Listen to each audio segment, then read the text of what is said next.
of Guest of the Month coming your way on the first day of the 11th month of the year. Our focus on this edition of the program is university education with particular reference to the administration of public universities in Nigeria. We have as our guests a professor of forestry economics. He is a man of intimidating credentials, wide international exposure and connections, as well as track records of achievements in his academic and administrative stewardship. A man who started his lecturing career as a graduate assistant at Nigeria's premier university, the University of Ibadan. He rose to be the head of Forestry Department, Sub-Dean and later Dean of Postgraduate School, as well as the pioneer director of Center for Sustainable Development, all at the University of Ibadan. An international scholar of repute, our guest was also a member of the Governing Council of the University of Ibadan. He became the Vice Chancellor of Osun State University, known as Osun, in 2016. The November 2021 edition of Guest of the Month, featuring the outgoing Vice Chancellor of Osun State University, Professor Labo Popoola. Prof, this is formally welcoming you on this edition of OSBC Guest of the Month. You're welcome, sir. Thank you very much. Very good afternoon. Very good afternoon, our viewers at home and everywhere.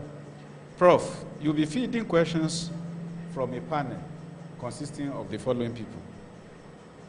To my immediate left-hand side is Abimbola Babatunde, Director of News and Current Affairs, OSBC Radio. You are welcome, sir. Good afternoon, ma'am. Good afternoon. Facing me directly there is Bangbola Boladale, State Correspondent of the Punch newspapers. Good afternoon, sir. The program is going to be bilingual, Okay. partly English, partly Yoruba. Okay. The man that will be handling the Yoruba aspects is a young and vibrant, eloquent speaker of our mother tongue, Segun Makinde. Segun, you're welcome. Ẹ káàbọ̀ sórí ètò yìí. Ẹ ǹlẹ́ ń bẹ̀ wọ́n. Labo Popoola. Ẹ ṣeun. Bí mo sì sọ, abala méjì ló pín sí. Èdè abínibí wa àti èdè ìbò. Lẹ́ẹ̀kan sí ẹ káàbọ̀ sórí ètò. We'll take off this way. But before we do that, I want to welcome everybody here present. You could see the audience, security people, police, and vigilante. Everybody, you are welcome. Members of OSBC, management of Osun State University, students, management of OSBC. On behalf of the Director General, Mr. Rashid Folarami, I welcome you all. Let's take off straight away, sir, from your field of specialization, which is forestry economics. You look at this part of the world, we are indeed blessed when it comes to forest matters. And along the line, there have been talks about deforestation, afforestation. The more we try, some will say the less we have. Assessing forestry situation in Nigeria today, compare with not too distant past, where will you say we are? Well, thank you very much. Correct something about nomenclature is forest economics, not Okay. forestry economics. Okay. Yeah, and it's an aspect of forestry Okay. which deals with the economics. Okay. Economics of its demand, supply, how do you manage the resources sustainably? Now, straight to your question. There is this assumption that we are blessed with forest resources. But I like to say that the assumption is not based on facts. It's just an assumption. It's just what it is. Maybe some 50 years back, we had something we could call relatively rich forest resources in this part of the world. Now, if you look at Nigeria as a country, We have the rainforest zone, which is where we are. Moving upward towards Kwara, Kaduna, you have the Savannah zone. Beyond Kaduna, moving to Kano, Borno, that's Sahel. Very little forest in that area. But the way things go is that there is demand for forest resources, wood. And the demand is not necessarily because you have it, it's because you need it. So what we have down south is what serves everybody, whether in the savannah or in the Sahel. As we speak, we have depleted a large chunk of our forest resources. And the reasons are not far-fetched. Number one, increasing population. Whether we like it or not, people are multiplying, maybe in obedience of what God said in the scriptures, that we should be fruitful and multiply. So we're having more and more people, there will be more and more demand for forest resources. Number two, and related to that, is the issue of urbanization. Where we are now used to be a forest. So for as long as we keep on urbanizing, and whether we like it or not, that will continue. Because records show that in the next 25 years, more than 50–60% of the whole world will become urban. So the more you urbanize, the more the forest will reduce. But there are solutions to this. Maybe we'll talk about that as we move on. We'll get to that. Yeah. Okay, thank you very much. As a renowned forest economist, what are really the benefits of forest economy to any nation? In addition to that, sir, it is no longer news that illegal mining activities have taken over major parts of Ijesha land, from Ilesha down to Osun, to Itagumode, all over Takumasa East and West local governments of the state of Osun. Now, what are the socio-economic impacts of mining-induced deforestation, and in what way could this be reduced to the BRS minimum? Well, thank you very much, Bimbola. The first point you raised is what is the importance of forest to us as a nation. My inaugural lecture in 2014 asked the question, imagine a planet without forest. Without forest, we will not be sitting here. Because the air, the oxygen that we breathe, is a product of the forest. So forest is about life, it's about our livelihood, it's about survival as human beings. But then if we want to look at it from the socioeconomic point of view, now, of course, it provides employment for a large chunk of population, particularly in the southern part of Nigeria, sawmillers, plank dealers. Then we also need these materials for construction. We need these materials even for cooking, the wood that we use in cooking. I mean, there are some delicacies in this part of the world that you cannot use your stove or your gas cooker to cook. It won't taste well. You need wood to do that. But it's not only wood that we have in the forest. We also have what we call non-timber forest products. And there are so many of them. Some fruits, your ogbono is a non-timber forest product. Agbalumo is a non-timber forest product. Your ugu is a non-timber forest product. So the forest is not just about timber. So apart from the biological importance of forest, the economic importance, very enormous, and the socioeconomic importance, we also know. Now, you made specific reference to the challenge we are having in the Ijesha area. And it's not only in Ijesha. Are you Ijesha? Of course. Okay, so that's why you feel. But it's happening in many other places. It's happening in Plateau State. It's happening in Sokoto State. It's happening in Zamfara State. Mining-induced deforestation is a huge problem the world over. Because the process of mining is itself destructive. Even crude oil exploration is destructive. There is no way you can go into crude oil exploration or gold exploration or diamond exploration that will not destroy the forest. Now, the question is, how sustainable is this? We need to mine to improve our IGR. to improve our revenue base. But should we do it in a way that will be detrimental to the environment? The answer is no. And so there are ways about it. When you decide to go into a place to prospect for any type of mineral, the first thing is that there has to be environmental impact assessment. I'm not very sure this is being done. Now, with an environmental impact assessment, you have an idea of the damages that will occur to the environment, to human beings, to the economy of the place, because some people are depending on the forest in the first instance. So the environmental impact will guide us as to what to do to mitigate the negative impact. I am not sure we are doing this. You see, you can remove forests from Ijesha land because of mining, but you can now replace it in Inisha, where there is no gold. At the end of the day, the impact on the state, the impact on the zone, the impact on the country will still be the same. So there has to be a way of replacing, and we are not doing this, I'm afraid. Okay, sir. Bamgola.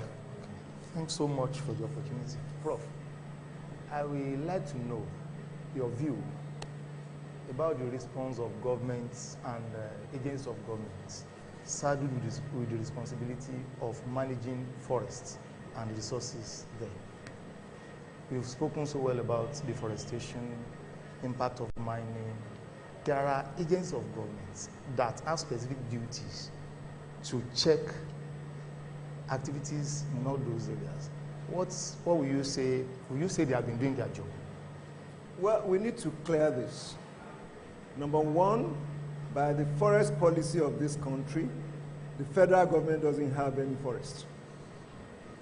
So we may take the federal government out of this. The federal government does not own any forest.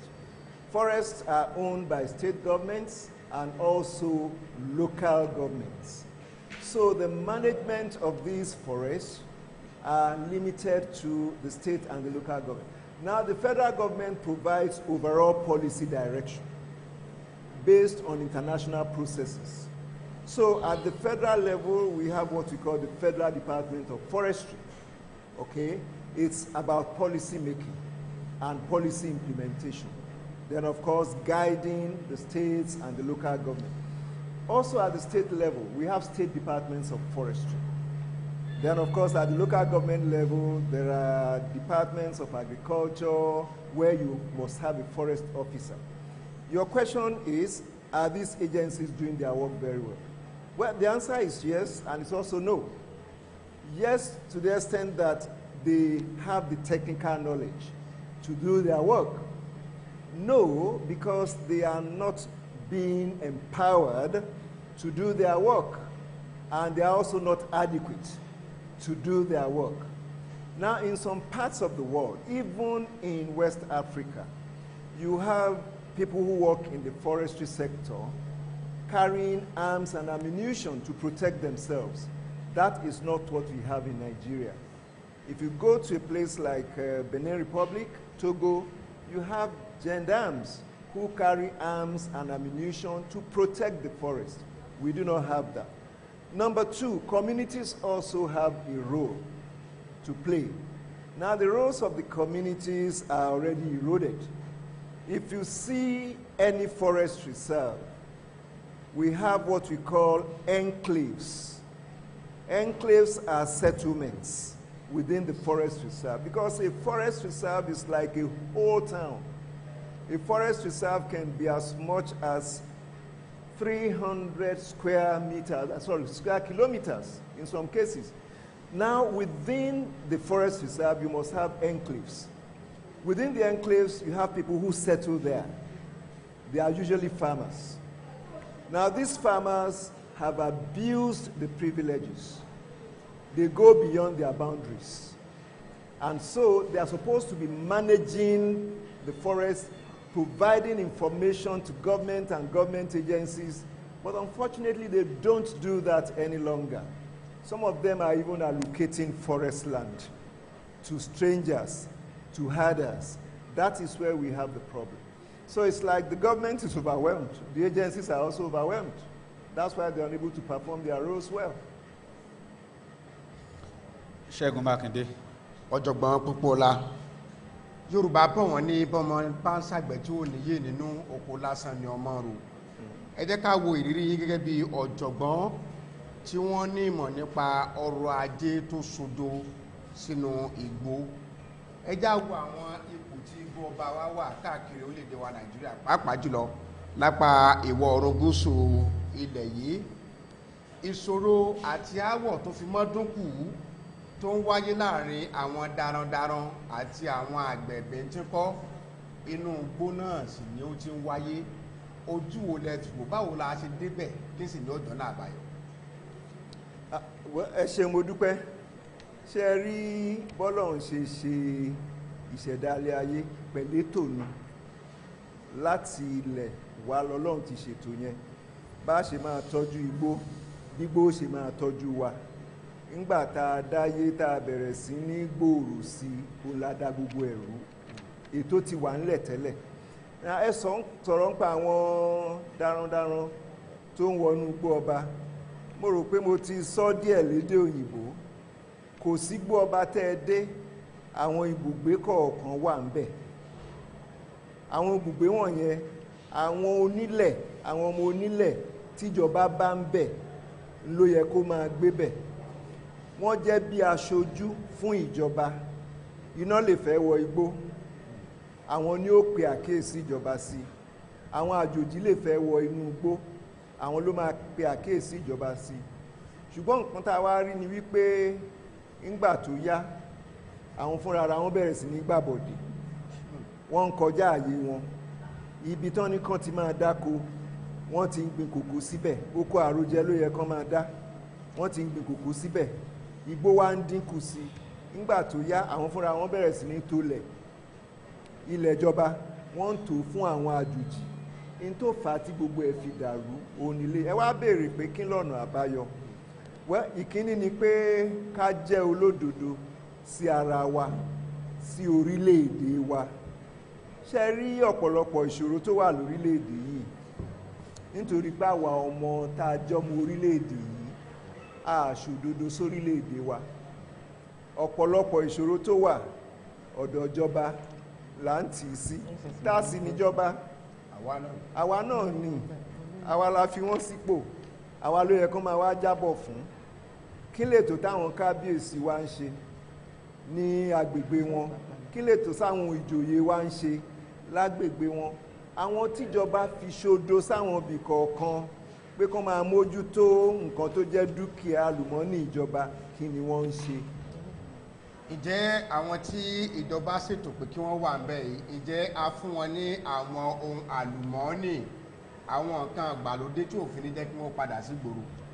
Gẹ́gẹ́ bí mo ṣe sọ lédè òyìnbó, bẹ́ẹ̀ ni bẹ́ẹ̀ kọ́. Bẹ́ẹ̀ ni nítorí pé tán bá gbàyàn síṣẹ́ oore ọ̀fẹ́ kan ni. Pọ́n ti ẹ̀ gbàyàn síṣẹ́ rárá, oríbi lọ láàárọ̀, oore ọ̀fẹ́ ni. Ìkejì ni wípé ojúṣe wà tó yẹ kíkọ̀ọ̀kan ni wá máa ṣe. Bí ọ̀rọ̀ lecturer alójúṣe tó yẹ ká máa ṣe. Ǹjẹ́ àwa náà ń ṣe bó ṣe yẹ?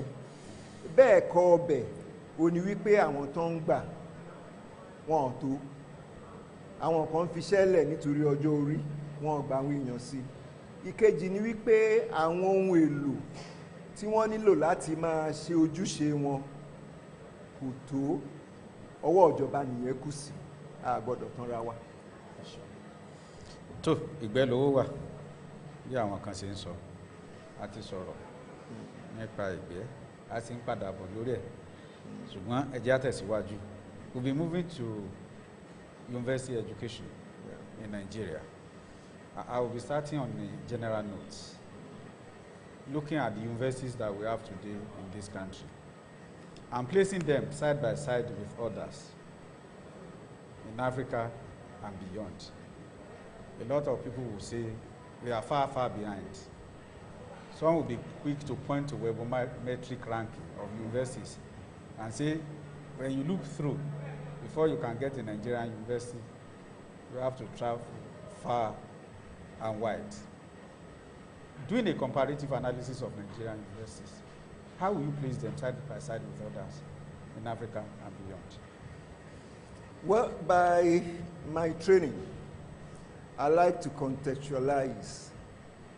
And when you contextualize, it gives you the opportunity to be fair in your assessment. You see, it would be wrong of anybody to compare or to assess me along the same line with a bachelor's degree holder in forestry.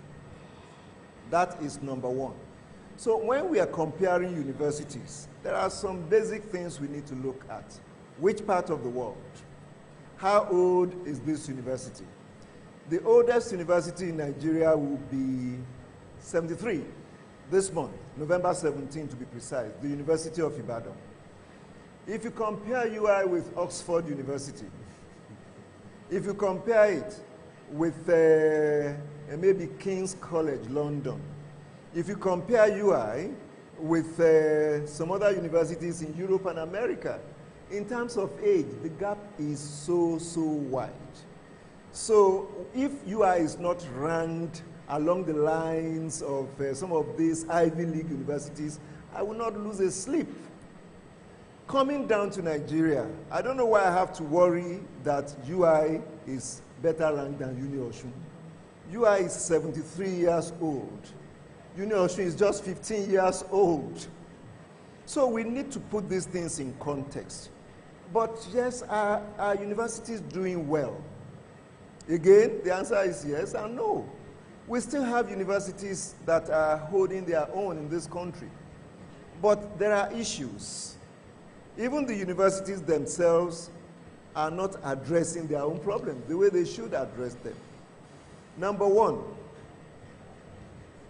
you talk about funding. And what comes to your mind immediately is that government must fund. Yes, government must fund. But there is nowhere on this planet that government funds universities alone. You see, this is something that people will not like to hear. We like everything free in this part of the world, yet we want quality things. As a citizen of the UK, if you have a child in the university, she'll be paying nothing less than £15,000. So that's why a university in UK is likely to be better equipped, to be better resourced than a university in Nigeria. You don't want to pay anything. We want free education. It doesn't work. So you cannot have the quality you have in mind. But having said that, we still have some universities that are not doing badly. And in the context of Africa, universities in Nigeria are not doing badly. And I think I'm saying this with some authority, because I think I've moved around a lot, and I've seen these universities practically. But the only problem that I see is a penchant for disruptions. Disruption, keeping universities closed for 3 months, for 10 months, because we are fighting government. And I keep on asking, why, how, who is suffering, who is losing? That alone is enough to water down the quality of universities in this country. So the incessant strikes are not helpful. Because if a funder wants to support you, and he knows that every year or every other year you will shut your doors for 3, 4, 5 months. If the last one was 10 months, they will not come. And that's what many universities in the world depend on, grants, support from private sector organizations, not necessarily from government. No free meal anywhere, not even in Freetown. No. When it comes. And I think it's important that the media let our people know. Then finally, again, we would not like to hear this. University education is not compulsory for anybody. Yeah, even in the UK, you have so many people who are not attending university. And it's not the university education you have that will make you a billionaire or a millionaire. Yes, it will make you useful to yourself, may make you useful to the society, but it's not compulsory. If you have to have it, somebody must be ready to pay for it. Some people will not like to hear this, but that's the truth. For as long as people are not paying, we cannot have good universities, or the type of universities you have in mind. Okay. I mean, what I'm about to do. Yes, Prof. Still talking about university education generally in Nigeria. On the issue of corruption, there have been agitations left, right, and center, and calls on the EFCC and other anti-graft agencies to beam their searchlights on the university system in the country. Are you in support of this? Is it true that most of our universities are corruption-ridden? I am an advocate of investigating public universities in Nigeria, because I think I've seen it all. Okay. I've seen it all. I've been in the system now for over 30 years from the lowest level, and I think I've had the privilege of holding very important positions along the line. There's corruption in the Nigerian university system. Okay. But see, it's hidden. It's hidden because of that word, autonomy. Okay? The one the Yorubas would like to call Ashemolu. Because there's a veil. Oh, we can do it by ourselves. There is corruption in the university system in Nigeria. And I'm fully in support of investigation because we blame government. Government is not funding us. But my question is this. The little that government has given to us, what have we used it for? Do we have value for the money? I continue to ask, if this thing is 50 naira in the market, why should I buy it in Osun for 200 naira? That's what you have in the Nigerian university system.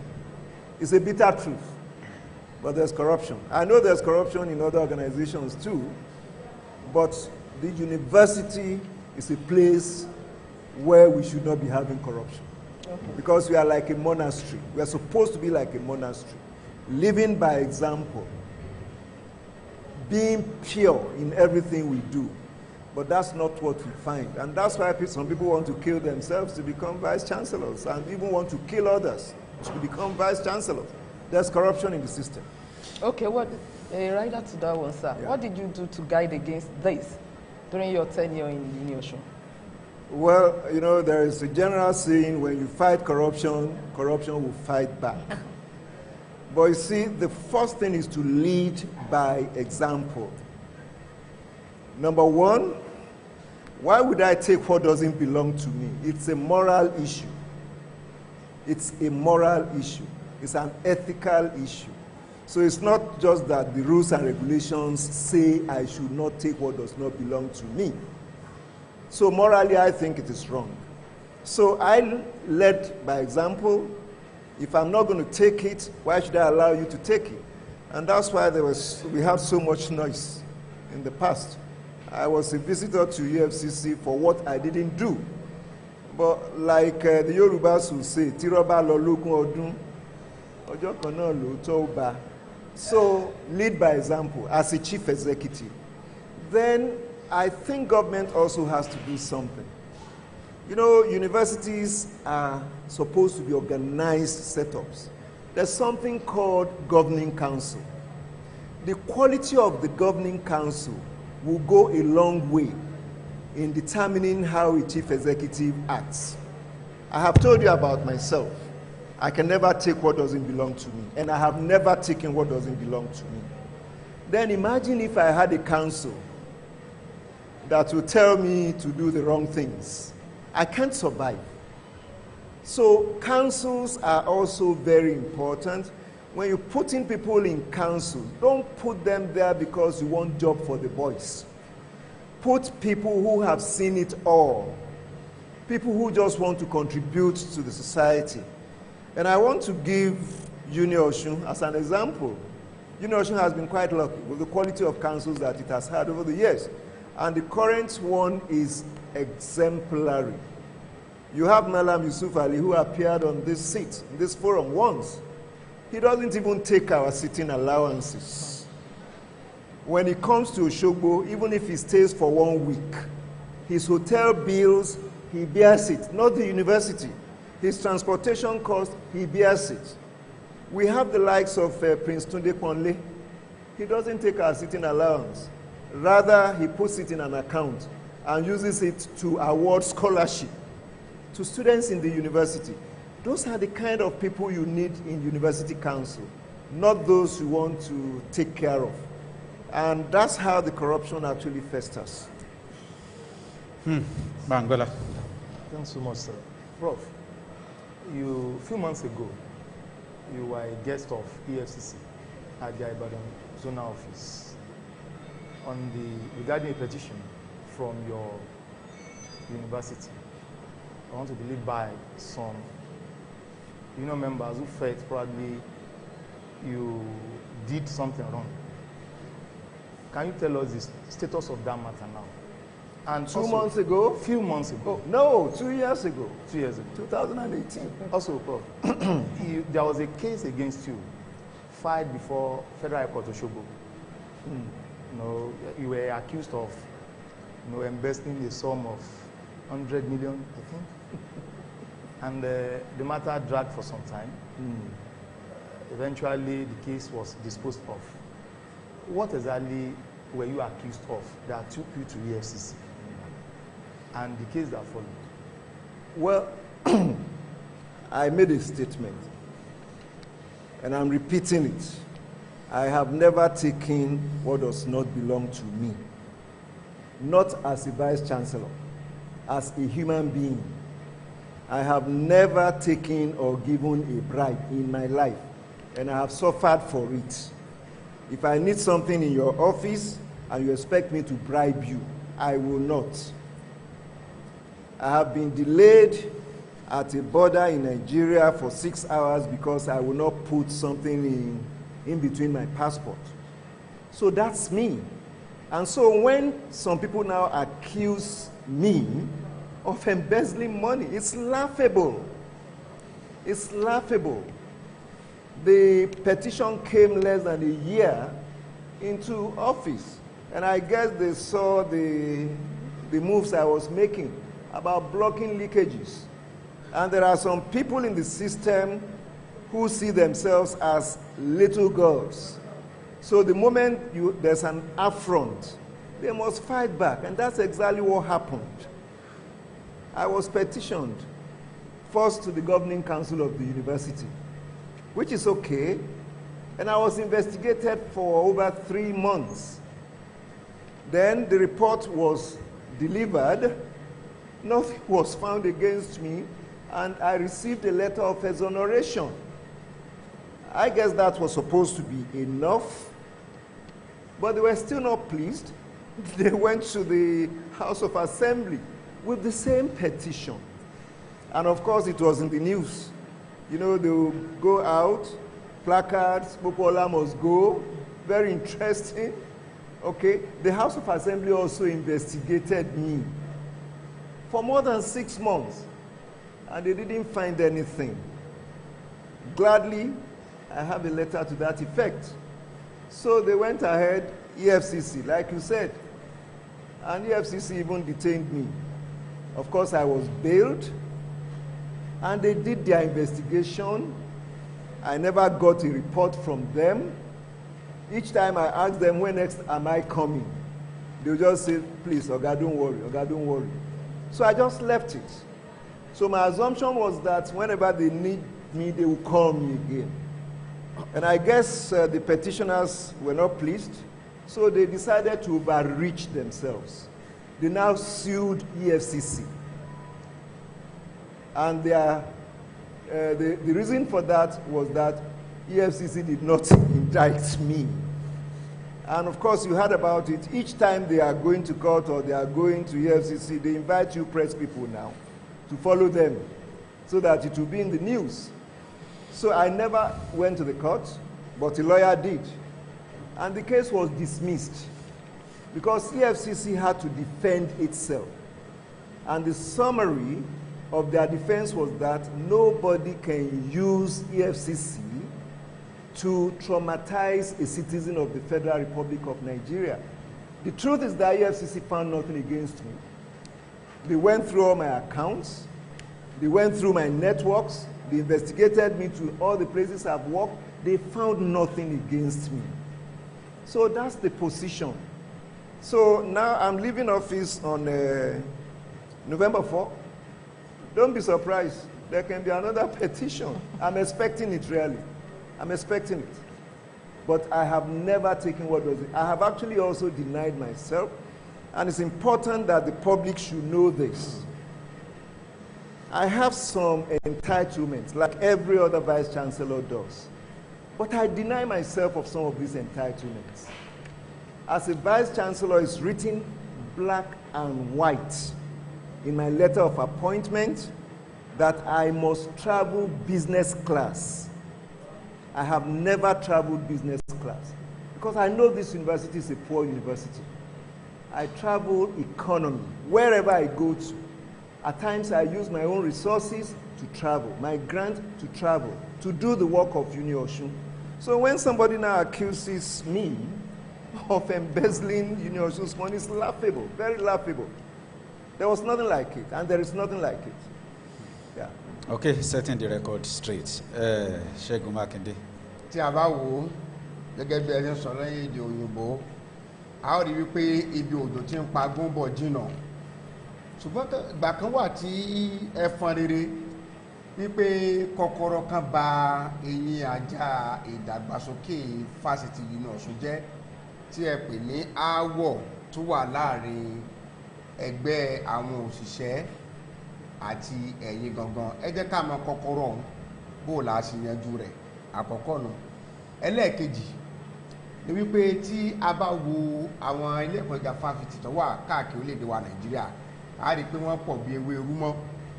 Ẹ jẹ́ ká wo àwọn akẹ́kọ̀ọ́ tí ẹ̀ ń kó jáde, ṣé ẹ lè mú wọn yangàn pé wọ́n dùn wò? Ẹ já wo iléeṣẹ́ ìròyìn, ẹ já wo tìmọ̀ ẹ̀rọ, ẹ já wo tiṣẹ́ àgbẹ̀ tó ní í ṣe pẹ̀lú ẹ̀yin gan. Tá a bá ní pé kí àwọn akẹ́kọ̀ọ́ jáde iṣẹ́ àgbẹ̀ ò bọ́ ta ní ìsìn kí wọ́n wá dárúkọ onírúurú iṣu, bóyá ni wọ́n mọ̀ ìbò láàárín. Well, ìkíní ẹ sọ̀rọ̀ aáwọ̀ tó wà láàrin èmi àtàwọn òṣìṣẹ́ iléèwé wa. Ẹnìkan ẹjá wá dé, wọ́n fi mí ṣọ́ nǹkan ni, òfin wà. Nígbà wọn ó sì gbà mí síṣẹ́, wọ́n ṣe àyẹ̀wò fún mi pẹ̀lú àwọn míì náà tán fìwé ṣọwọ́ páwọn ń wáṣẹ́.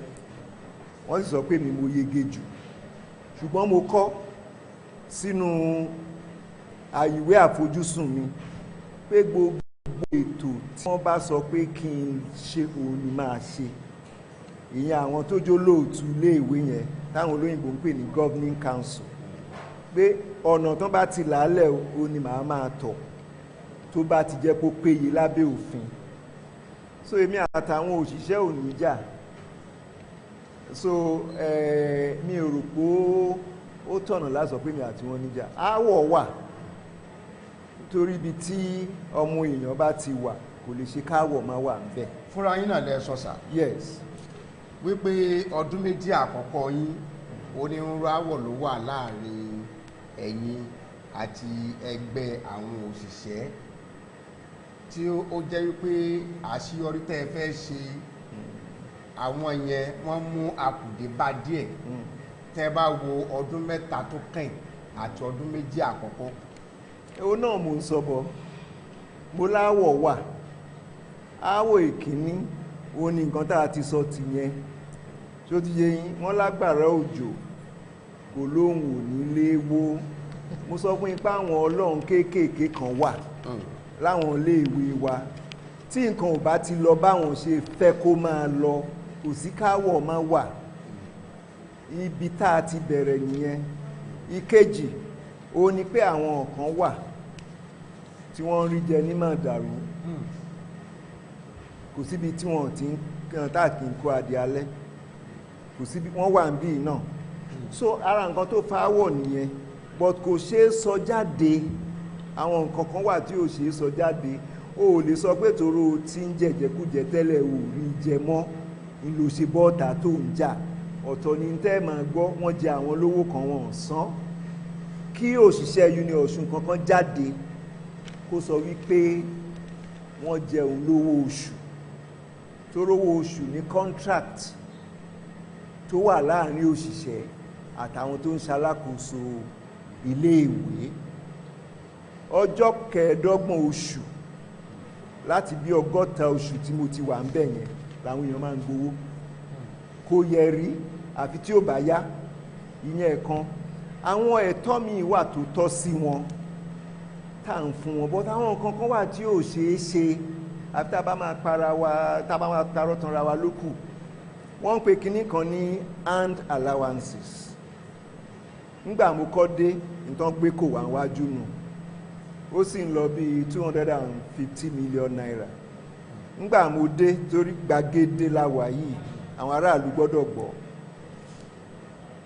nígbà mo dé àwọn òṣìṣẹ́ Ọ̀ṣun ọ̀pọ̀lọpọ̀ nú wọn áfúsá ni àwa sì ń gbowó oṣù wa pé àtúnwá la fẹ́ gba kinní kan lé mi ò ní nǹkan kan láti ṣe sí i bọ̀ wọ́n gbé ìwé ṣọwọ́ sí mi ò sí Nàìjíríà pé kí n sáìn ẹ̀ mo wà lókè òkun ó dẹ̀ ní mi lè sáìn owó tó tẹ́lẹ̀ yìí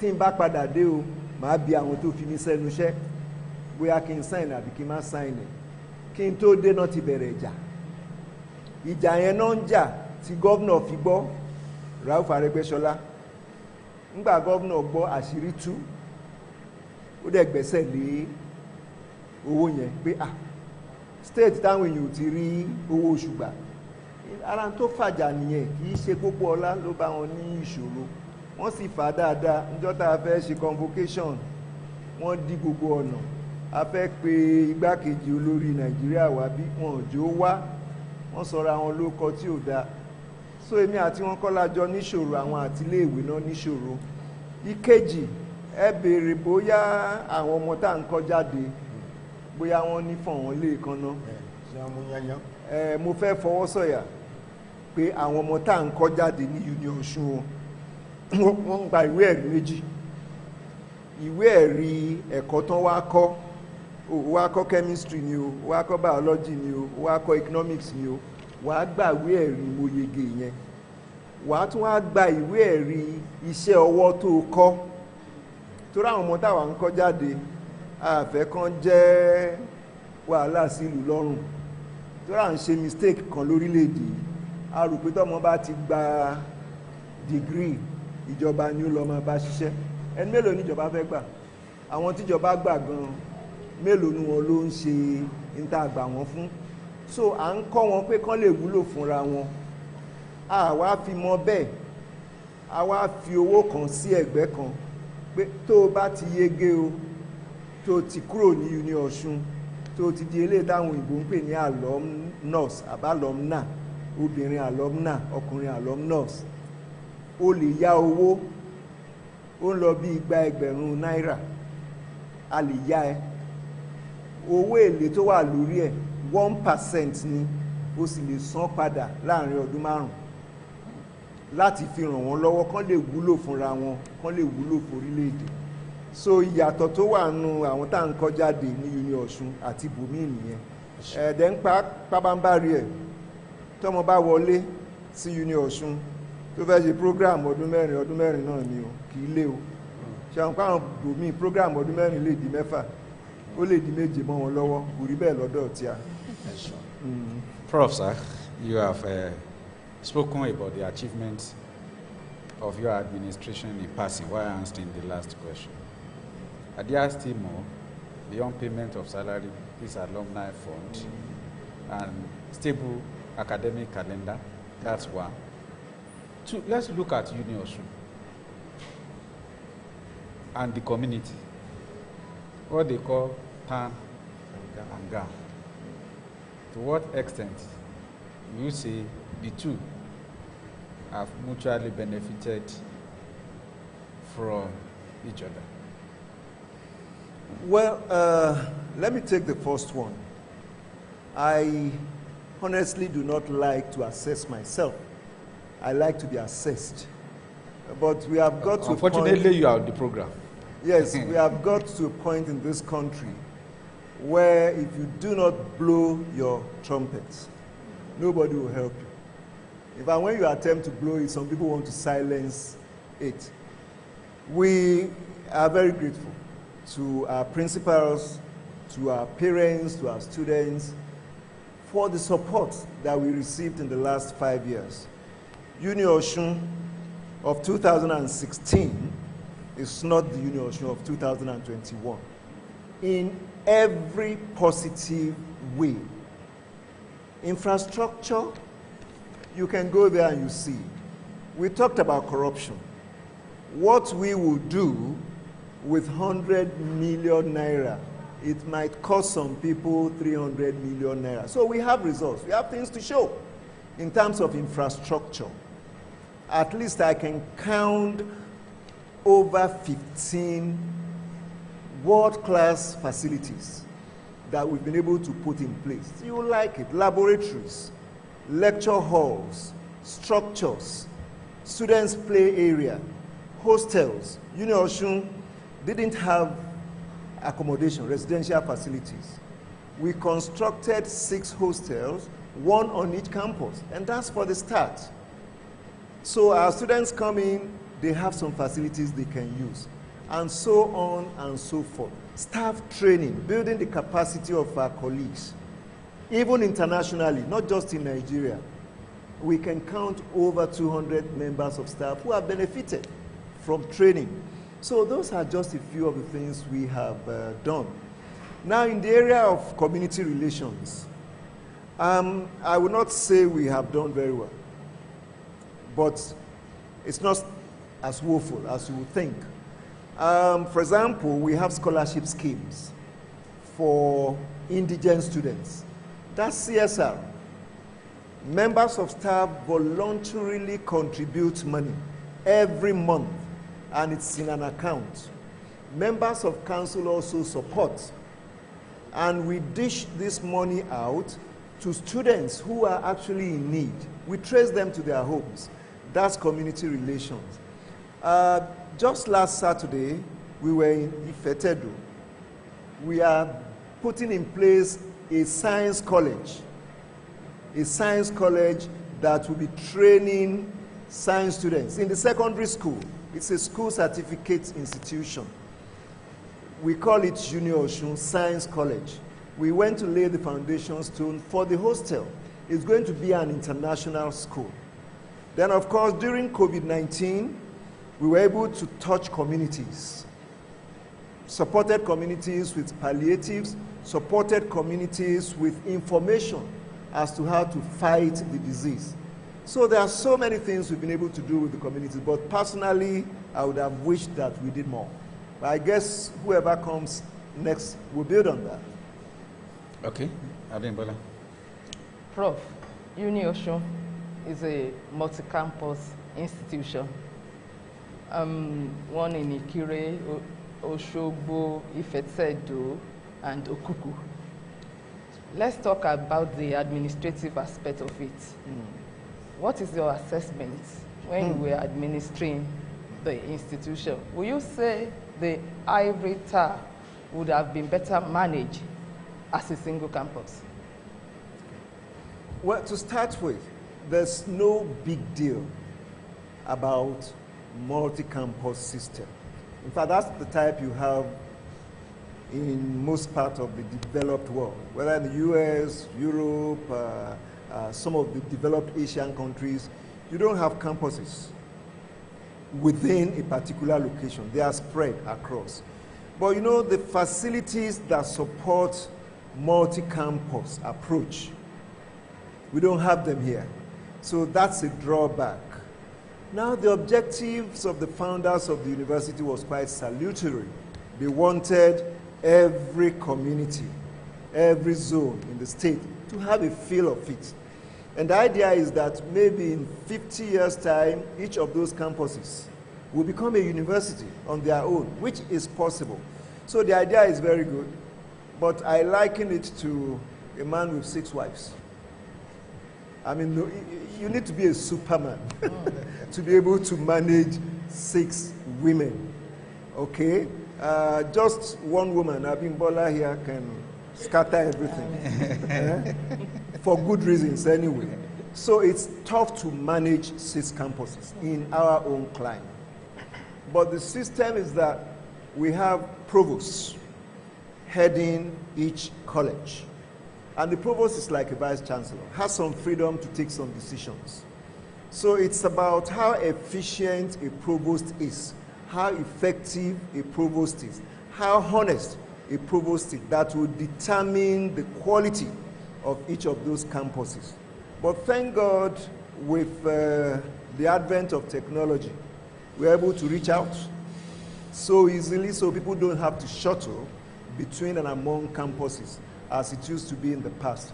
But it's a tough one, very, very tough one. Okay. Bamigola. So, Prof, there was an initiative that you introduced shortly after you were made VC of UNESH. The initiative has to do with tree planting by the matriculating students.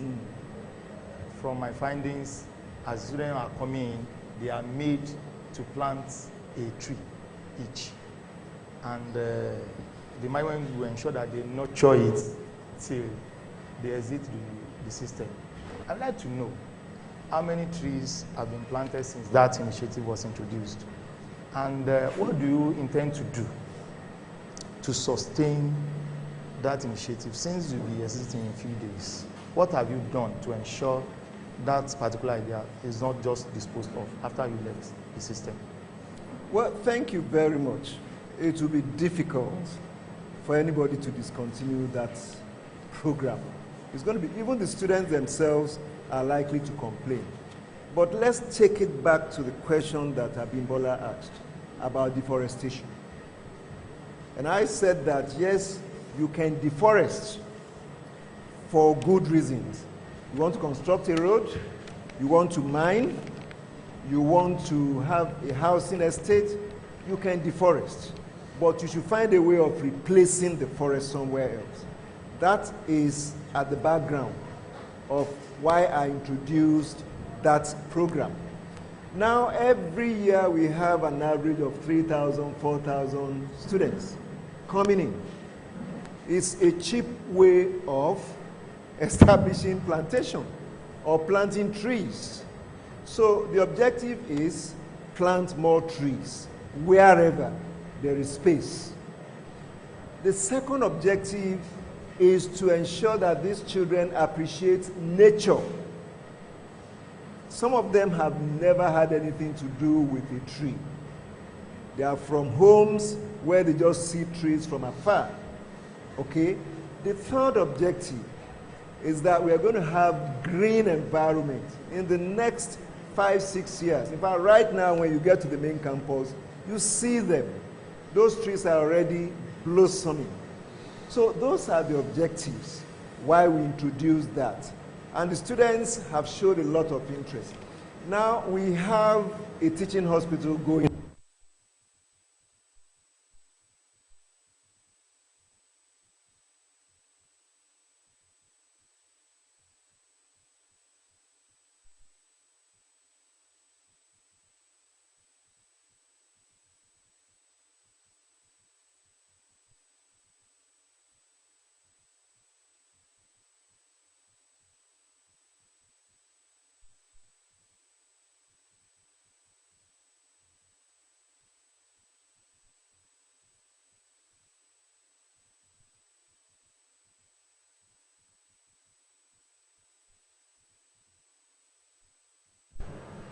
Transmitting to come and stop.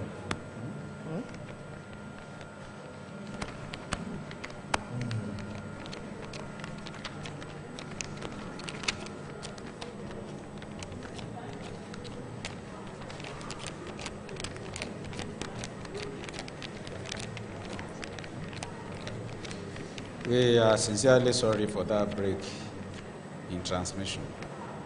It was due to circumstances beyond our control. Prof, I hope you don't mind. Please, you can continue with your Thank you very much. So we were talking about the matriculation tree planting campaign. So I am not sure that any Vice Chancellor will come. In any case, there's a system in place. That's one good thing that has happened in the last couple of years. We have a team that has taken ownership of the processes of the university, a team that is not playing the selfish game that we used to have in the past, a team that is selfless. So they will carry along. So even if the next Vice Chancellor doesn't want to do it, they will remind him that we used to have this project and we must do it every year. Now the number, I know that I can guess the number by the number of matriculants, but not all seedlings survive, just like not all children that are born survive. We had some casualties, there's no doubt about it. But this year, they did what we call supplying. Supplying in forestry means you are replanting. So they did the replanting, but I don't have the exact number. Ṣẹ́gun Mákindé, please. Ẹ jẹ́ kí àwùbá ọ̀jọ̀gbọ́n Labo Popoola ẹ̀kọ́ látàárọ̀ sà. Ẹ ṣeun. Tí àwọn ará ilé bá ń fi ọkàn bá ń bọ̀, wọ́n á rí wípé sàkátàpàrà láàsìntọ́ ni ẹ̀ ń fọ̀rọ̀ yín ṣe pé òótọ́ báyìí ni ó ń gbé orílẹ̀-èdè lékè. Ẹ jẹ́ ká wò ó lẹ́nu lọ́lọ́ yìí ni àìgbọ́ra-ẹni-yé fẹ́ wáyé. Nígbà tẹ́ sọ wípé nígbàtí ẹ dépò gẹ́gẹ́ bí gíwá fáfitì lẹ́kùn gíga nínú Ọ̀ṣun tá à ń sọ̀rọ̀ nípa èyí pé fásitì yìí ti di àpèwàwò, ó ti di ìràwọ̀ ọ̀sán tí tọmọdé tàgbà ń pé wò káàkiri orílẹ̀-èdè àgbáyé. Ṣùgbọ́n àwọn akẹ́kọ̀ọ́ jáde sọ wípé ọ̀rọ̀ ò rí bẹ́ẹ̀, pé tẹ̀tù púpọ̀ àwọn ti lómi tẹ́lẹ̀ kó ju oyún tó dé bó lọ jẹ́. Kí lẹ fẹ́ sọ sí yín? Ara àìgbọ́ra ẹni yé, ó sì dàbí pé mo sọ kinní kan fẹ́, mo ní tọmọdé ò bá gbọ́ ìtàn yóò bá àrọ̀bá àrọ̀bá ní bàbá àtàn, tọmọdé bá sì kọ́ ní alẹ́ àgbà máa fi tàn balẹ̀. Bẹ́ẹ̀ ni, kì í ṣọ̀rọ̀ téèyàn ò mọ̀, kì í ṣọ̀rọ̀ àṣírí. Nígbà wọ́n bẹ̀rẹ̀ iléèwé yẹn ọdún karùn-ún kìíní, ó jágara, ó túbà, ó túṣẹ. Ṣùgbọ́n gbogbo wa la mọ̀ ohun tó ṣẹlẹ̀ lẹ́yìn yẹn. Gbogbo wa la mọ̀. Ilé ìwé yẹn Ọlọ́run kan yọ ni kó tó di nǹkan bí ọdún 5 sẹ́yìn.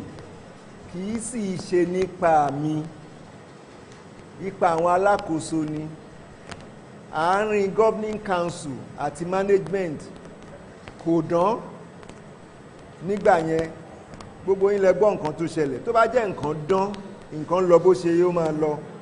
Ṣé wọ́n set up visitation panel?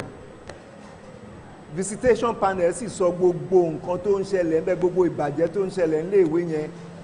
Wọ́n sọ, èmi kọ́ mo sọ. Ní tó ṣẹlẹ̀ òun là ń sọ. Òótọ́ sì ni. Ó ṣeé ṣe kó jẹ́ pé àwọn ọmọ tó ń fapá jánú bóyá àwọn ọmọ ohun tó ṣẹlẹ̀, ó ṣeé ṣe kó jẹ́ pé lẹ́yìn yẹn làwọn kan dénú wọn. Tó bá sì jẹ́ pé wọ́n dé ńgbà tí ṣòro yẹn wà, wọ́n lè má mọ̀ pé ṣòro yẹn wà torí kò kàn wọ́n lọ títí. Ṣùgbọ́n ìṣòro yẹn wà, ìbàjẹ́ wà.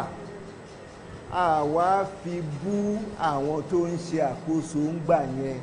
Bí kéèyàn máa sọ pé Nàìjíríà ja ogun abẹ́lé, ṣé yẹn wá jẹ́ bí èébú? Ṣùgbọ́n àtúnṣe wà, ó yẹ ká fìyẹn ṣọpẹ́. Kò síbi tọ́mọ union Ọ̀ṣun lọ lénìí tí ò kì í ṣàmúyangàn. Àtúnṣe wà, èdè ni ò yéra, a dẹ̀ ti jọ sọ̀rọ̀ papọ̀, kò sí nǹkan kan bẹ̀. Èdè ni ò yéra lọ́pọ̀lọpọ̀ gbà tí ọpẹ́ ètò wà sún díẹ̀ ọ̀jọ̀gbọ́n. Àwa nìkan kọ́ là á béèrè kó mọ́ dàbí pé àbí ìbéèrè tán ni wọ́n béèrè ni wọ́n ń béèrè láti gbà tá ti bẹ̀rẹ̀. Àwọn èèyàn tẹ́ ń wò gbogbo wọn náà ní béèrè. A fẹ́ fún wọn láàyè bí ìṣẹ́jú 10 sí 15 kí wọ́n béèrè àwọn ìbéèrè wọ̀nyí, ẹ ó sì dáhùn. Àwọn kan náà wà bóyá wọ́n fi ránṣẹ́ sí wa. Èyí tá a bá tí ì béèrè nínú àwọn àtẹ̀ránṣẹ́ tó bá fi ránṣẹ́, àá kà fún yín láti dá. A fàyè lẹ̀ nísìn fáwọn èèyàn láti béèrè. Àkọ́kọ́ a ó nawọ́ wa,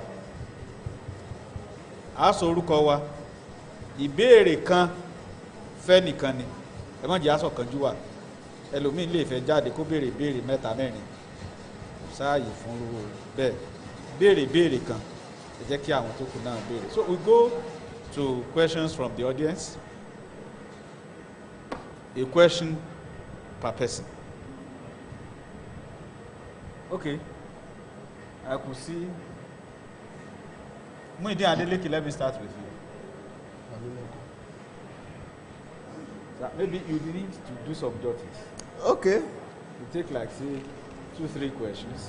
No problem. Then you attend to them before we go back. Prof, I like to commend you for being forthcoming as far as your appearance on Guests of the Month is concerned today. And I wish you all the best, even with few days to the end of your tenure. May Allah subhanahu wa ta'ala be with you all through and beyond. My question has to do with the area of corporate social responsibility and sports development. I want to know the feat your institution has been able to attain as far as your own tenure is concerned, and if organizations come up with requests that you should support sports development, are you ready? Thank you. Next question, please. The uniformed man there, please.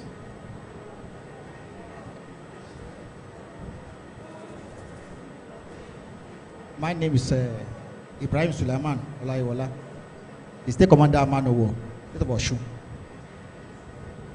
When we are following the VC and we follow the program of Uni Osun, we have been observing. Since the session of Uni Osun, we have not observed just a day that the management went on strike. I want to ask, what logic and what the system are you put in place? Like, that is more reason why every members want to send their people to Uni Osun. What are the systems you have put in place to maintain this tempo? Any other one? Hear that. Okay, Adiola Adebayo. Yeah, Adiola Adebayo. Yeah. Prof, my question has to do with food production, forestry, food production, economics. How can we as a nation get out of the problem of food, shortage of food production? Okay, we'll allow Prof to attend to these 3 questions. Then we'll come back to take more questions.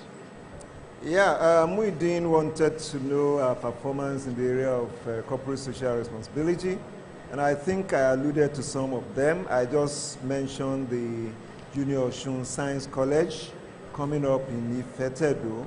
I spoke about the scholarship scheme that we have for indigent students.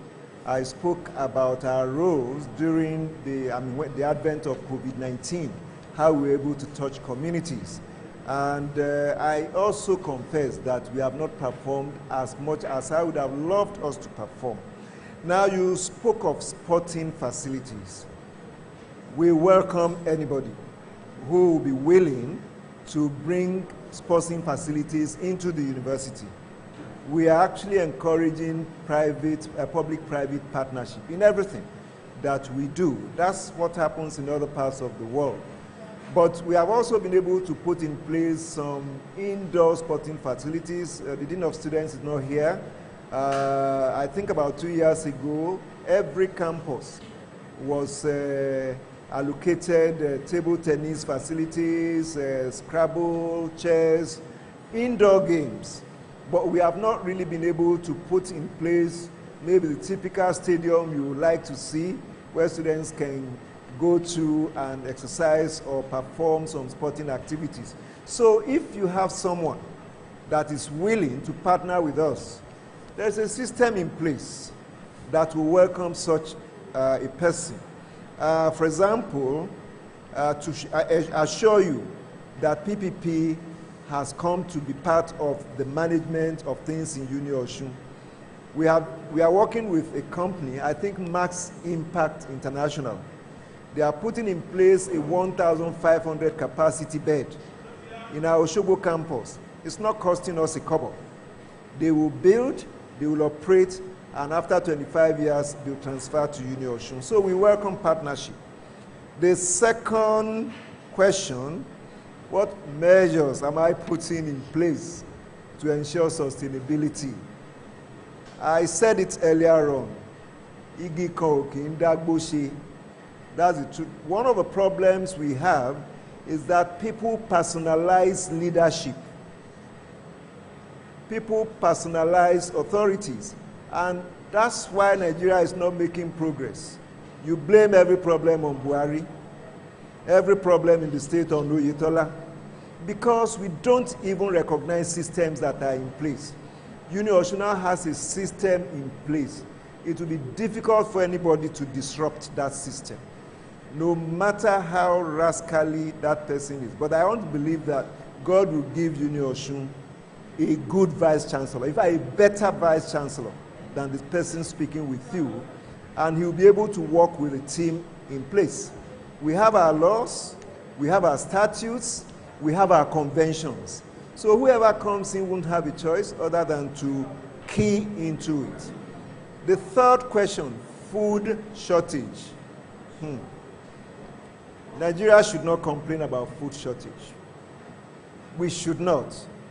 Yes, because we have all it takes to feed ourselves. But we blame everything on government, not just government. Contemporarily, we blame everything on Mr. Buhari. But as a scientist, as a researcher, I always talk about being contextual.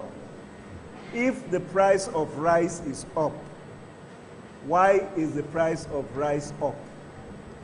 I am a farmer myself, and I know that the price of livestock feed, I produce fish, I know the price of feed is gone up, and I know the reason why, so I will not blame Mr. Buhari.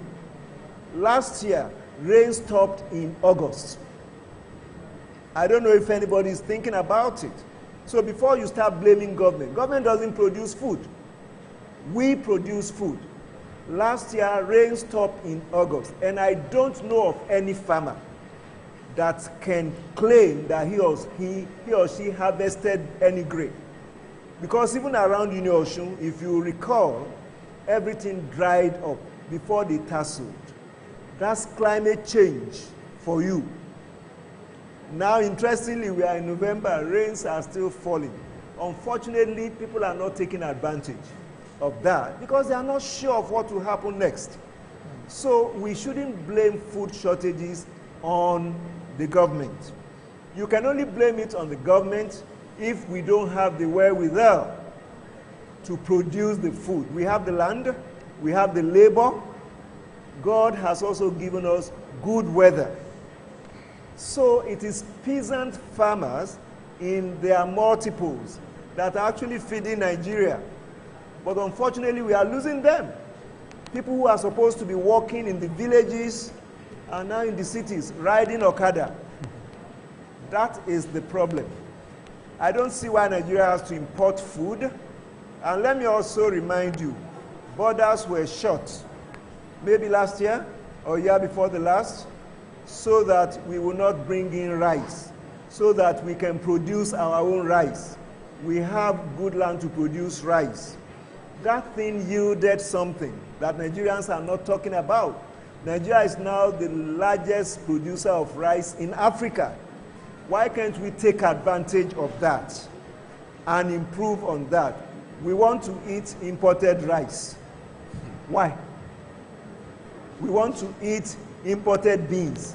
Why? So it is up to us. You see, the truth is bitter. There are so many things we blame on government that we should not blame on government. We can farm, we can produce food by ourselves. We can feed ourselves. And I want to challenge the southwestern part of Nigeria. I don't know if you are thinking about it. If you go to the market today, maybe palm oil. That's the only thing you can say was produced in the southwestern part of Nigeria. Even yam, the one you'll be eating will be the one from somewhere else. Your beans is from somewhere else. Your maize is from somewhere else. Why? If they are producing it, why can't we produce it also? So I hope that answers your question. It's bitter, but that's the way I see it. Even the onion that we eat. The onion, the tomato, your pepper. The fact that we have a town in Osun State. Yeah. Yeah. Even the onion they eat there. Yeah. I doubt if it's not coming from somewhere else. We should tell ourselves the truth. We are deceiving ourselves a lot. Every food on our table in the Southwest today is from somewhere else. Okay. So you blame it on government, we're only deceiving ourselves. Okay. More questions, please. Please to the police.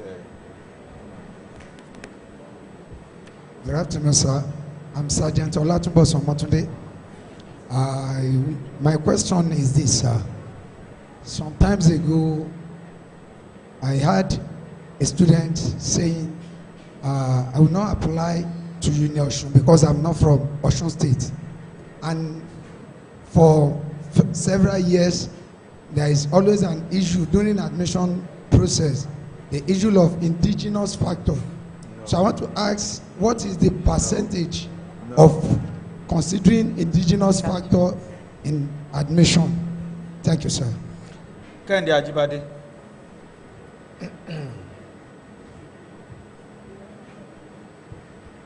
Mo kí àlejò wa, mo sì kí gbogbo aláṣẹ iléeṣẹ́ OSBC. Ọ̀rọ̀ ààbò orílẹ̀-èdè Nàìjíríà ni mo fẹ́ béèrè. Agbọ́n ń ṣẹ́ olóko ń ṣẹ́ ojú olóko sì rèé ló wú kùkùkùkù yìí. Ẹ jẹ́ àwọn tó ń ṣẹlẹ̀ lọ́wọ́lọ́wọ́ báyìí nílà oòrùn orílẹ̀-èdè Nàìjíríà. Àwọn ẹgbẹ́ kan tí ìjọba ti fòfin dè, wọ́n tún kó àwọn aráàlú ń papá mọ́ra, òfin mọ́sùmọ́tọ̀ látọwọ́ wọn. Ìjọba ni ò lágbára láti kápá wọn ni àbí ètò ààbò orílẹ̀-èdè ló mẹ́hẹ̀. Ìkànnù ìkejì rẹ̀ ni pé ìbéèrè kan la pè. Ọ̀dà. Ẹgbẹ́ ìtókù mi. Ẹni tó dúró lẹ́gbẹ̀ẹ́ wọn, Làfí Owólabí. Good afternoon, sir. Most parents nowadays, they have input on the university that their children will attend, simply because most of these universities are infected with cultism. Sir, will you tell us how you have been able to curb or prevent the activities of cultism in your institution? Thank you. One more question. Odimerio.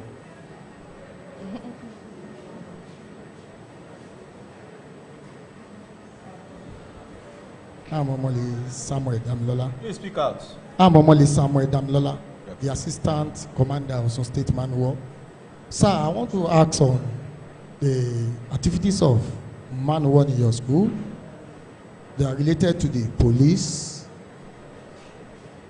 And mostly, Daddy want to move to where I wanted to go to. Sir, what have you been doing about the security of the students and the school as a whole? You can attend to those questions. Okay. Sir. Thank you. Number one, indigene, non-indigene. Well, I want to say that I'm a very proud son, bona fide son of this state, and a Yoruba to the core. I hate hearing anything about indigene, non-indigene. And I am not very sure that I've stumbled on a policy in that university that talks about that. In fact, if you go through the laws of the university, it says that everybody should be given the opportunity in everything. Is it employment? Is it admission? So I haven't come across any such dichotomy But whether you like it or not, if we admit 4,000 students, and by the way, our admission quota has increased over the years. When I came in, it was about 2,000 plus. Now our quota has increased to about 4,700 plus because of the improvement in facilities and all that. NUC has increased our quota. So every chance will be that if we admit 4,000 students, maybe 3,000 of them will be from Osun. It is natural. But nobody is disadvantaged, whether you are an indigene or not. It's about performance. Even in our recruitment, even though some people want to push for that, I don't know why an indigene of Osun should score 40 in a test for employment, and somebody from Benue scores 80 in the same test, and somebody wants me to pick an indigene of Osun. We are all from somewhere. Nobody can claim. In fact, only mothers can tell you where. Yeah, only mothers can really say where you hail from. Okay? So we are all from somewhere. We all migrated from somewhere. If you go to Inisha, some people will tell you they are from Iraq, some will tell you they are from Iraqiji and all of that. Then we convert somewhere. So I don't think it's helpful for us. Sadly, those who are supposed to protect this unity, professors, because of blind ambition, they are the ones that talk about indigenous leadership when it favors them. Otherwise, we shouldn't have that in the university system. Again, it's a bitter truth, but I don't have a choice, I have to say it. There was a question about insecurity in Nigeria. You see, again, it's about history. We have always had insecurity. If you go to the social media now, you can see how we are fighting one another, inflaming the country. Oh, one tribe, one ethnic group wants to dominate the other.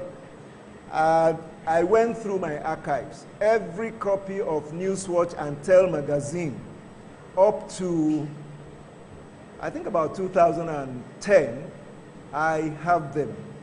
And there is nothing we are talking about today that we didn't talk about 10, 15 years ago. But now with social media, before something happens in Borno, we already know in Inisha. In the past, it wasn't like that.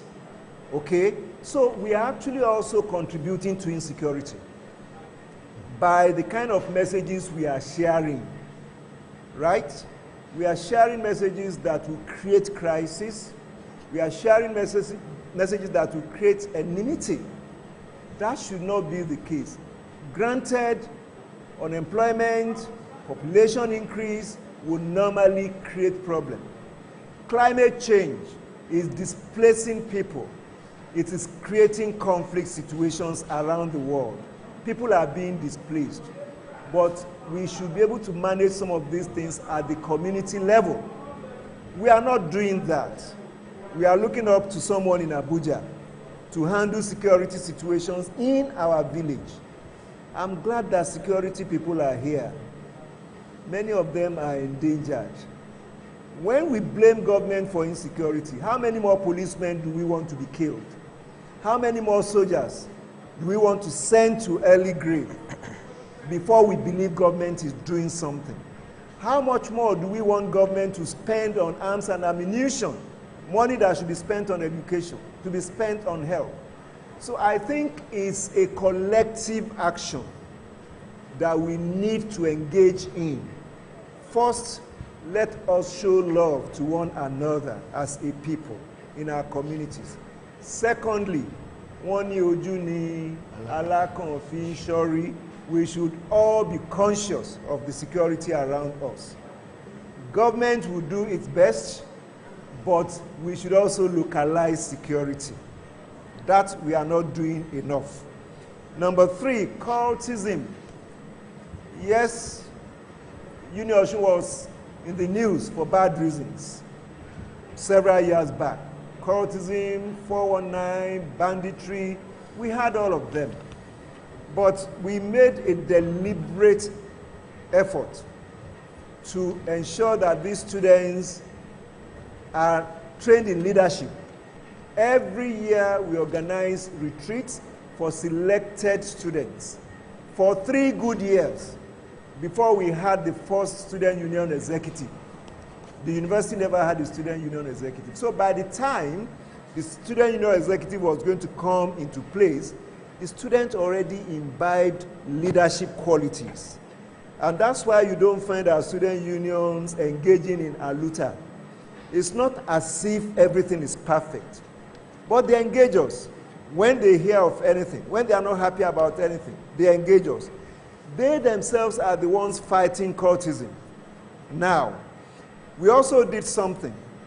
The troublesome ones, when we took over in 2016, 2017, when they graduated, we decided to employ them.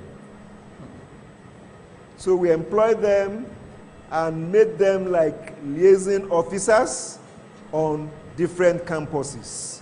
So as we speak, we have about 8 of them. We may still have more.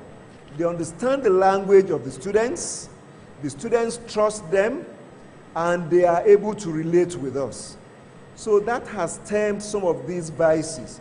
So cultism is a remote occurrence in Uni Osun. I'm not saying it is 100%, but it's really very rare now in Uni Osun. Then the final question, man o' war. I want to thank you for what you're doing. We have a vibrant man o' war comprising our students on the campus. They have been very, very helpful. Each time we have activities, they organize themselves. We don't even give them anything. But we've started to support them now. What's the name of the ground we went to open? They requested for support, and so they have a training ground now, a man o' war training ground. We just opened it last week. So we continue to support them because they have been very supportive to the university also. We want to appreciate you once again for attending to all these questions. We are coming back. Okay. Gradually, we are coming to the end of the program. Can I take water? You are free to. Thank you. We want to take few WhatsApp messages.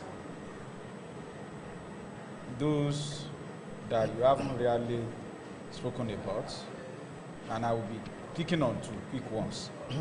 One from Ibrahim Adekola, asking about where Uni Osun is getting the funds. He said you stated in the course of this program that the administration or the institution in the past 5 years embarked on infrastructural development. Where were you getting the funds to get all this job done?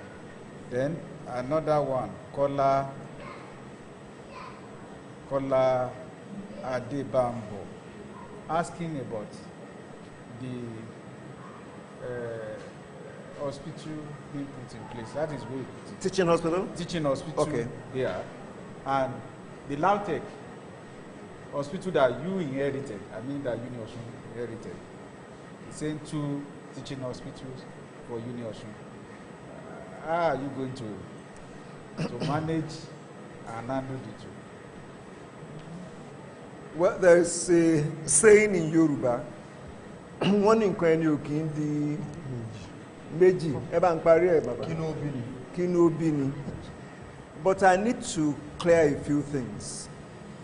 See, again, we need to understand the way the system works. Teaching hospitals are not owned by universities. Teaching hospitals are owned and managed by ministries of health. So the University College Hospital, UCH in Ibadan, is not owned by UI or the Ministry of Education. It is owned and managed by the Ministry of Health.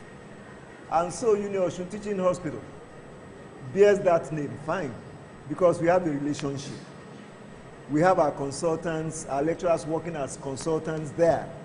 We do not own the Uni Osun Teaching Hospital, the old Lautech Teaching Hospital, but it is a laboratory for our students who are being trained in medical program. So that's one. But the Modupe and Folorunsho Alakija Uni Osun Teaching Hospital came because of the circumstances we found ourselves in. You recall that in 2012, 2013, the medical program of the university was suspended. Our students had to be moved to Ukraine. Right. But I pledged in my vision and mission document that the medical program will be resuscitated.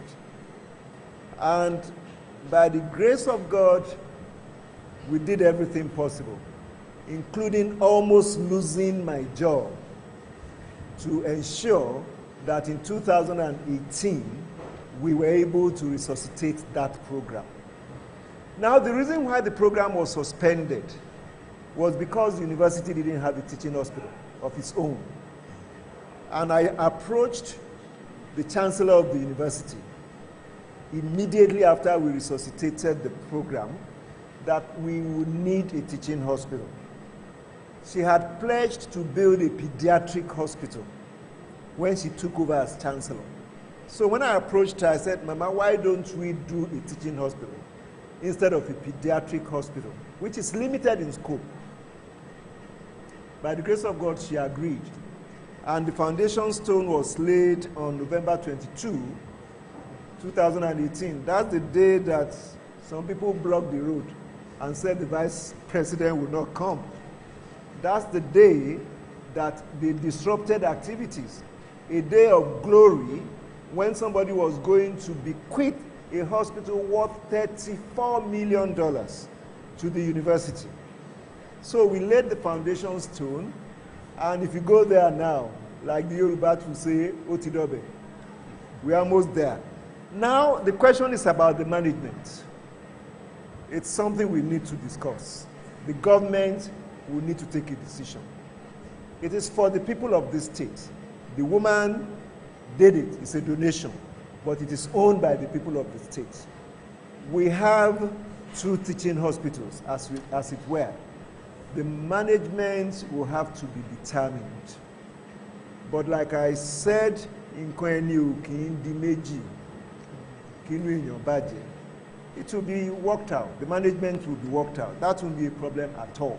When we conceptualized that teaching hospital, we didn't know that there was going to be a divorce between Oyo and Osun.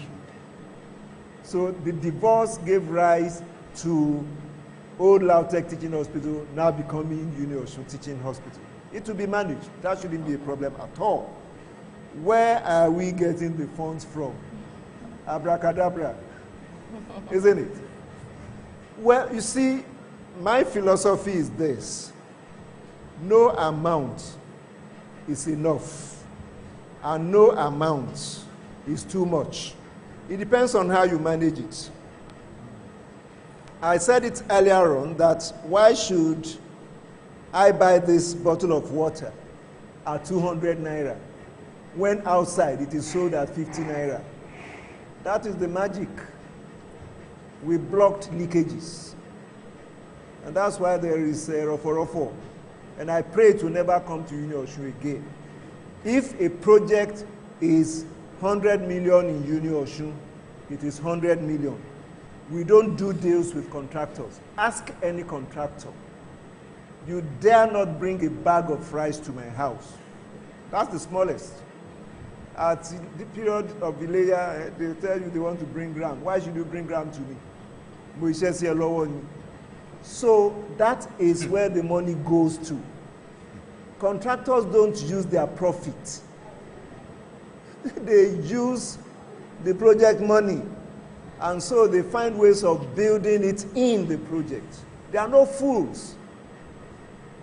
And where you insist that they must settle you, they will do poor quality job for you.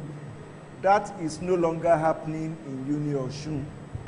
So that's the secret.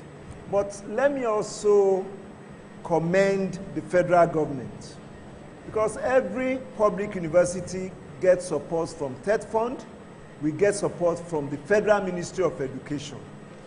we can show what we used our own money for. If you come to Uni Osun, you will see what we used our money for. Money well spent. We put our money where our mouth is.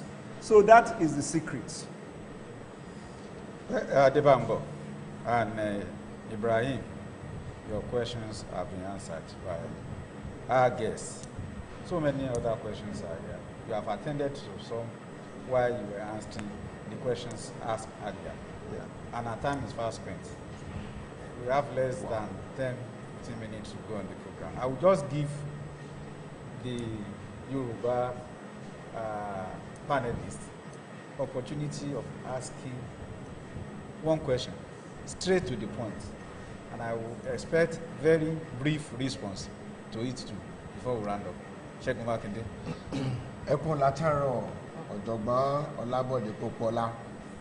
Ṣé omi náà máa kọ yín pé gbogbo àṣeyọrí tẹ́ ẹ ti ṣe yìí ṣẹ́lómi ò ní débẹ̀ kó dàbàrú rẹ̀?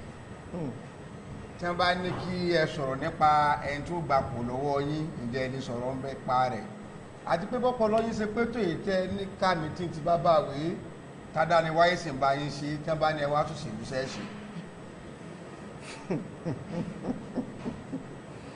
Well, ìkíní báwo lọ̀la ó ti rí ọwọ́ Ọlọ́run ló wà. Ṣùgbọ́n àdúrà mi ò ní wípé bàṣìjẹ́ ò ní ya Uni Osun. Ẹ bá ń ṣàmì. Bàṣìjẹ́ kò ní ya Uni Osun.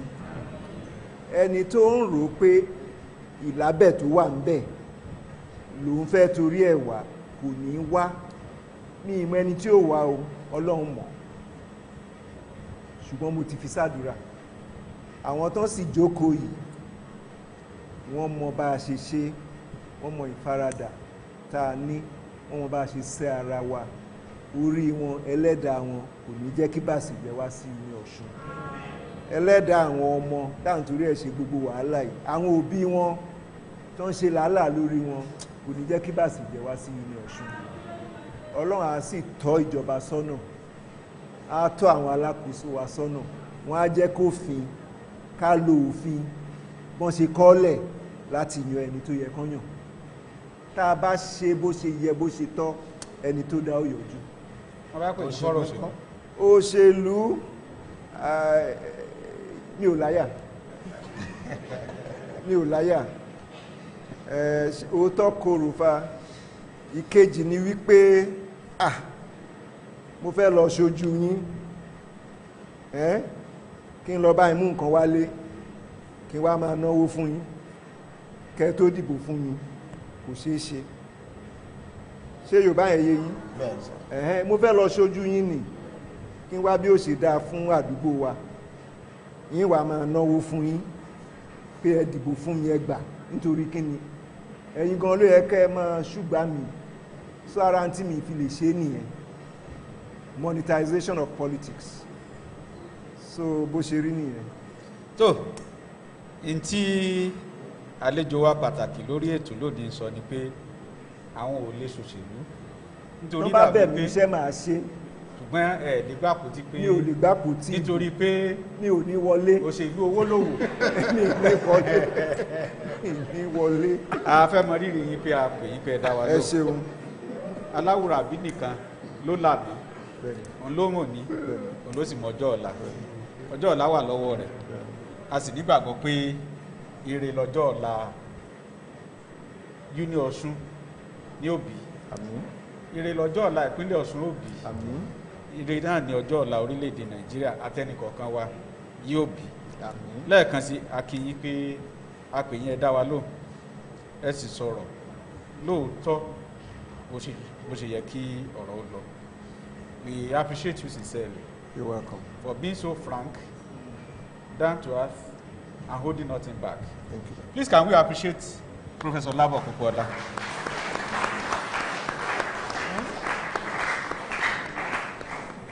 Prof is not here alone. He's here with a very formidable team from Uni Osun. And those are the people he was referring to when he was answering the last question. the Deputy Vice Chancellor, Academic Research, Innovation and Partnership, Professor Anthony Kola Olusanya is here. Prof, thanks for coming. The Deputy Vice Chancellor, Administration and Development, Professor Adefemi Bello is also here. Prof, we appreciate you. The Registrar, Mr. Gafaro Adebayo Shitu, is here. Welcome, sir. The Librarian, Mrs. Tino Adewale, we appreciate you. Of course, so many other people are here, Prof. They have come to honor you, but we still have one or two from Junior Osun that I want to mention. Mr. Adebowale Olawi is here from IMTC unit of the university. Mr. Olawi, you're welcome. We appreciate you. Mr. Ademola Adesoji, the university PRO. That's our own. We appreciate you for being here. Of course, we have people from I'm not your own. You are our own, but you are of the academic more than journalism and public relations, sir. Okay. So we welcome you. You are one of our. Thank you. We have the DSP for Lorun Shoralabi, representing Commissioner of Police, Osun State here. You're welcome. Commander Ibrahim Sulaiman Olajiwola, State Commander Manowo Osun. You are welcome. Mr. Olayi Mashood, Zakat and Sadakat Foundation is also here. We appreciate you. Now to management of OSBC. The DG is here. That is our own Vice Chancellor. Person of Rashid Kaode Folarami. DG, we appreciate you. This program is put together by a committee, and the leader of the committee is the Director of Corporate Affairs in OSBC, Mr. Olushola Bolaji. We appreciate it. Boss Evangoye is a member of the team, is the Director Programs Radio. Adeola Adebayo is here. She's the one in charge of our station in Neboku and the college we have there. Isaac Oguntomi is here. He's in charge of our budget. Demola Oyelaki is in charge of marketing. Owojaye in charge of engineering. And Adepo Dubumi in charge of finance. Of course, we have Wale Alao, who is in charge of administration. That is our own registrar in OSBC. Of course, the man who asks you a question about sports is the director of sports, Muideen Adeleke. OSBC will want to appreciate you, sir. No matter how little or how small. And the one that will be doing that, presenting it, is the Director General of OSBC. And as he's coming, I want to appreciate the panelists.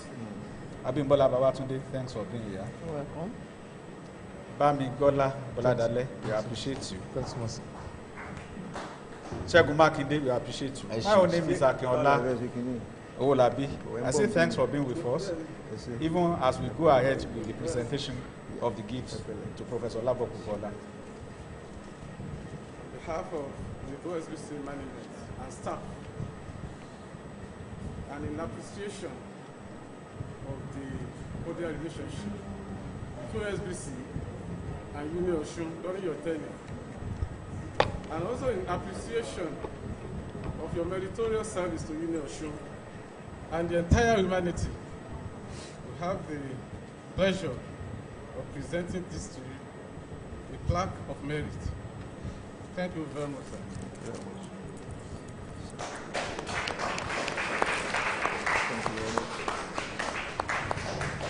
Thank you very much, sir. I appreciate it. Prof, before we go. I sit down. Yes, sir. Okay. I don't know if you have a word or two, or before you do that, I want to appreciate all the crew members. Yeah. Those in the studio, the engineering crew, those in charge of cameras, and those who have been running up and down to ensure that this program is a success. The number of unseen faces and hands behind this program, we appreciate you all. Prof, any words from you before we go? Well, I also need to appreciate this station. We've had wonderful relationship over the years, and it became even stronger the last two, when you had the last two chief executive officers. I want this to be sustained beyond this tenure. And I think I would also like to talk to Nigerians wherever they are. Love is missing in this country. Let us love. God is love. Whatever religion you proclaim, let us love one another. The level of hatred in this country is unimaginable, and things can only get worse when we hate one another. God will bless Nigeria.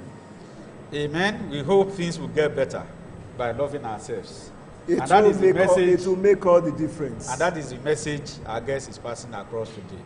Hopefully, another edition of the Guest of the Month is by the corner. Until then, this is Akinola Olabisi. Thanks for being there always. Bye-bye for now.